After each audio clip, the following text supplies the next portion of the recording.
Y seguimos en la entrevista con José Chevasco. José, hoy día has escrito en el diario Perú 21 una columna muy interesante que se llama, la tengo aquí y la estoy viendo, Arqueología Política Nones, donde tu tesis básicamente es que cada gobierno llega para destruir al anterior y en ese afán de destrucción no gestiona.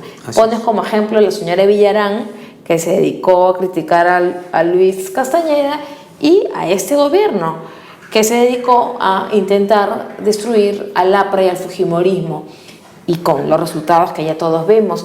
¿Por qué es tan difícil pasar la página cuando uno asume un cargo de gobierno, un cargo de Estado? Yo creo que el pensamiento primigenio que tiene alguien que asume poder es tratar de mantenerse siempre en el poder. Y cree que la fórmula es destruyendo al opositor en base al pasado. Ya hemos tenido nosotros la experiencia de los odios. Sí, que no llevan a ningún lado. Que no llevan a ninguna parte, Diana. Porque a nuestra vida, inclusive en la vida personal, el odio genera más odio y venganza. Entonces, ¿qué sucede con nuestro país? Hemos tenido gobernantes, partidos políticos que se han dedicado a odiar, que se han dedicado a ocultar y mostrar los errores de las personas, como si nadie cometiera errores. Y no es justo para el país, creo yo, por ejemplo, que no estemos gozando de modernidad ni del buen uso de los recursos públicos casualmente por ese odio. Este gobierno se dedicó 2 años a perseguir políticamente a sus adversarios. ¿Y cuál es el resultado? Para que nosotros estemos gozando de un tren eléctrico, tuvo que ser reelecto el presidente García. Y estuvo durante años ese tren en forma inconclusa para que la gente diga que es el monumento a la ineficiencia, solo por odio. El Perú tuvo que llegar al siglo XXI para tener un tren eléctrico.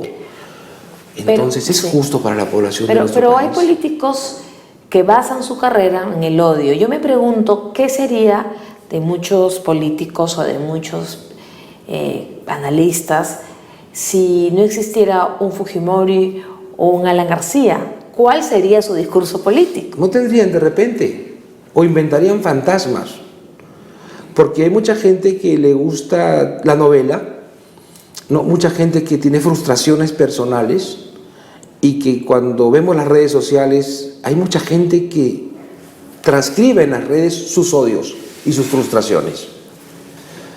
Las personas no tenemos el tiempo de los astros, Diana. El sol tiene millones de años y alumbra, la luna, las estrellas. Las personas vivimos en promedio en el Perú 80 años. Y en 80 años nuestra población no disfruta de lo que es el bienestar, no disfruta de lo que es tener un crecimiento, una buena educación, una vida buena. ¿Y por qué no? Porque nuestros gobernantes a veces son mezquinos. El ejemplo del tren eléctrico es un tema de mezquindad. Si el señor García no hubiera sido reelecto, de repente no tuviésemos un tren en Lima ni en el Perú. Ante eso, nuestros gobernantes tienen que mirar hacia adelante y no hacia atrás. Yo creo que el Poder Judicial y la Fiscalía están para investigar el pasado y el gobernante está para trabajar en el futuro. Ahora, hay un caso, el caso más actual es el caso de Nadine Heredia, donde aún ahora, cuando hemos visto el viernes cómo tuvo que reconocer que eran sus agendas, cómo nos dimos cuenta todos los peruanos, o mejor dicho, confirmamos que lo que ya sabíamos, pero ella sigue responsabilizando al APRA y al fujimorismo y por supuesto a la prensa independiente de todas sus desgracias, ¿no? ¿Esto es democrático? No, es un afán de, digamos, usar de biombo el pasado para sus irresponsabilidades del presente. Cuando ella sale ayer, ¿no?, a hablar contra el excongresista Pastor y le dice, él está tratando, digamos, de seguir las instrucciones de su jefe porque Alan García fue acusado en 1992. Oiga, estamos en el 2015. Han pasado 20 y pico de años y usted sigue sembrando odios. Inclusive aquellas generaciones que no estuvieron en esa época vivas. Al joven me lo está envenenando. El joven, el joven, y es bien curioso, porque tú has puesto el ejemplo del APRA, pero la candidata que tiene el menor antivoto es, paradójicamente, Keiko Fujimori. Keiko Fujimori, que en el año 2011, cuando postuló y llegó a la segunda vuelta con Ollantaytamala, enfrentó todos los odios de los últimos 15 años contra el fujimorismo y enfrentó colectivos llamados No a Keiko, enfrentó muchas cosas y resulta que ahora en el año 2015, paradójicamente, pese a todo el trabajo que ha habido, ella es la candidata con el menor antivoto. Esto, ¿qué nos quiere decir la población? ¿Que está harta de los odios o qué? Sí, está harta de los odios. El mismo partido aprista ha sufrido persecución durante ¿cuántos años? Y mira dónde estás, sigue vivo. Pasa con el fujimorismo. Entonces la población da un mensaje y parece que el político de hoy no se da cuenta. Si tú quieres aniquilar, digamos, desaparecer a tu contrincante, trabaja más, demuestra que eres mejor, pero no siembres odios, porque el odio no te lleva a nada, te lleva a tratar de sacar provecho de algo negativo, cuando lo que quiere la gente es que su gobernante gobierne bien, que use bien el recurso público, que tome buenas decisiones de beneficio social, que construya carreteras, que construya colegios, que construya bienestar. Entonces el mensaje es clarísimo de la población ante la clase política. ¿Qué lejos estamos ahora de pensar en una reconciliación verdadera? No la reconciliación que nos planteó la Comisión de la Verdad, sino una reconciliación verdadera. De verdad. Estamos muy lejos, parece, ¿no? Muy divorciados. Muy divorciados. Yo creo que el poder, y aquí el nombre del programa lo dice todo, las redes y el poder, obnubila a las personas. Piensan que el poder es eterno, que el poder es para toda la vida, no se acaba, que nunca se acaba, pero no entienden que hay dos tipos de poder. El poder formal, que te lo da una resolución, un papel, y el poder real, el que construyes y el que te permite seguir vivo sin tener ese poder formal. Y el político tiene que trabajar hacia eso. Cuando hace buenas obras, cuando hace buen trabajo, cuando saca buenas cosas, la gente lo recuerda. Y sin necesidad de tener un cargo, mantiene los hilos del poder. Pero además el poder es efímero, ¿no? En el caso dura 5 años en un gobierno democrático y vemos cómo el poder desgasta, ¿no? Y lamento volver a tener que poner de ejemplo a Nadine Heredia,